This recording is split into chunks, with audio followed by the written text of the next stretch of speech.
नमस्कार, मी ज्ञानेश्वरी आणि आपण पाहताय पुणेकरांच्या हक्काचे बातमीपत्र पुणे लोक। रोहित पवार यांच्याकडून एक मोठी चूक घडली असून त्यामुळे त्यांच्या अडचणीत आता पुन्हा वाढ होणार आहे। भारताचा माजी क्रिकेटपटू केदार जाधवने रोहित पवार यांच्यावर गंभीर आरोप केले होते। त्यानंतर आता रोहित पवार यांच्याकडून कोणती मोठी चूक घडली आहे हे समोर आले आहे।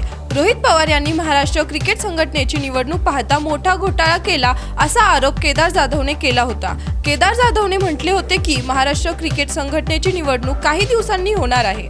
रोहित पवार यांच्या अध्यक्षतेखालील कार्यकारिणी समितीने नुकतेच क्रिकेटशी संबंधित नसलेले 400 जणांना महाराष्ट्र क्रिकेट संघटनेचे आजीव सदस्यत्व बहाल केले। यातील बहुतांश जण पवार यांचे नातेवाईक जवळचे संबंधित असलेले समोर आले आहे। या सर्वांना सदस्यत्व देताना समितीने सर्व नियम धाब्यावर बसवले आहेत।